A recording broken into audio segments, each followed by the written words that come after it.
Assalamualaikum warahmatullahi wabarakatuh. Kembali lagi dengan saya Miftah Hujana dari Prodi Pendidikan Geografi Universitas Muhammadiyah Mataram. Baik, lewat video ini saya akan membahas tentang menyusun instrumen evaluasi belajar. Adapun menyusun instrumen memiliki beberapa bagian, yaitu penyusunan kisi-kisi, penulisan soal, penilaian soal. Adapun penyusunan kisi-kisi, pengertian kisi-kisi adalah suatu format atau matriks yang membuat informasi yang didapatkan menjadi pedoman untuk menulis soal atau merakit soal menjadi teks. Syarat kisi-kisi yang baik yaitu memiliki isi kurikulum yang akan diujikan. 2. Komponen rinci, jelas, dan mudah dipahami. Terakhir, soal-soalnya dapat dibuat sesuai dengan indikator dan bentuk soal yang ditetapkan. Komponen kisi-kisi ada beberapa bagian, yaitu program atau jurusan, mata pembelajaran, tahun pembelajaran, kurikulum yang diacu, jumlah soal, alokasi, bentuk soal, jenis atau jenjang sekolah, materi, jumlah soal, dan urutan soal. Pertimbangan pemilihan KD yang diuji. Urgensi yaitu KD yang secara teoritis mutlak yang harus dikuasai oleh siswa. Kontinuitas merupakan KD yang dilanjut KD yang merupakan pendalaman KD yang sudah dipelajari sebelum baik dalam jenjang yang sama maupun antar jenjang.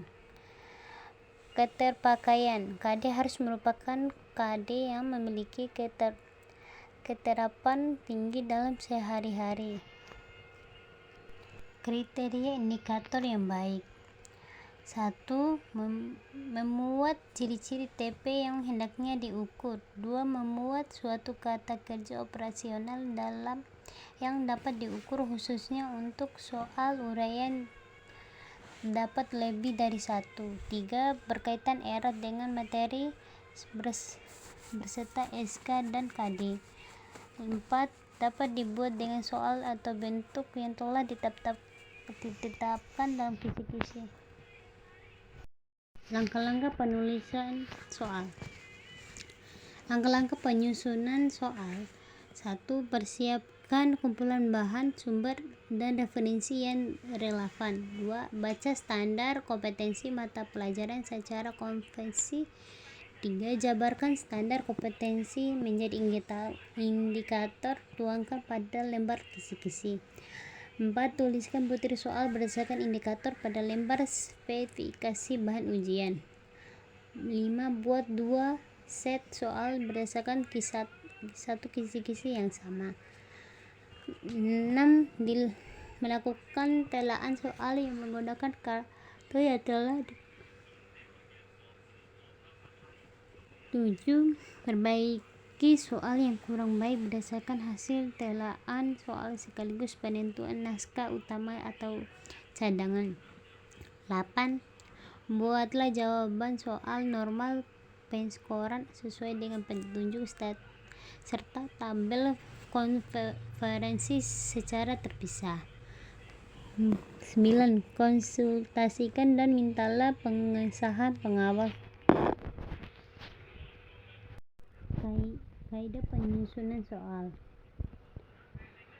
Adapun materi. 1. Soal sesuai dengan indikator. 2. Pilihan jawaban harus homogen dan logis. 3. Hanya ada satu kunci jawaban yang paling benar dan tepat. Konstruksi. 1. Pokok soal dirumuskan dengan singkat, jelas, tegas.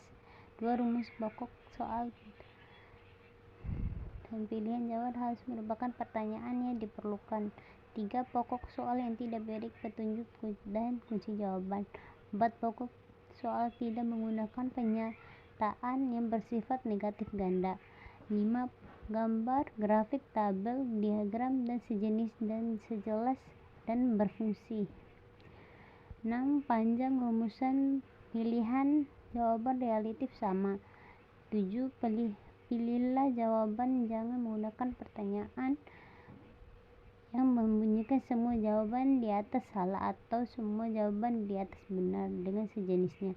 8 pilihlah jawaban yang berbentuk angka atau waktu disusun berdasarkan urutan besar kecilnya angka secara kronologis.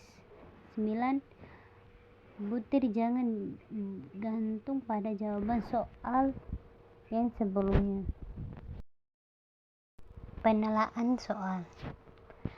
Tujuan penelaan soal secara kualitatif merupakan salah satu langkah yang harus dilakukan setelah penulisan soal. Tujuan kegiatan ini adalah untuk membaca kembali mengaji setiap butir soal agar diperoleh soal yang berkualitas. Sebelum soal tersebut dirakit dalam suatu bangkai soal untuk diujikan. Hal-hal yang telah ditelaah: 1. Materi, 2. Konstruksi, 3. Bahasa. Produser menggunakan kartu telaan. Pengisian kartu telaan yang dilaksanakan dengan mengikuti langkah-langkah, yaitu 1. Mengisi identitas sosial pada kartu. 2. Membaca soal dengan seksama. 3. Mencocokkan soal kiri dengan kriteria yang ada pada kartu telaan. 4. Memberi tanda cek F atau kolom ya bila soal diterima yang sudah dengan kriteria yang ada. 5. Memberikan tanda silang pada kolom tidak bila soal yang telaannya tidak sesuai dengan kriteria. Kemudian tuliskan alasannya pada ruangan catatan. Baik, mungkin ini saja yang bisa saya sampaikan pada pembahasan ini. Sekian dari saya. Wassalamualaikum warahmatullahi wabarakatuh.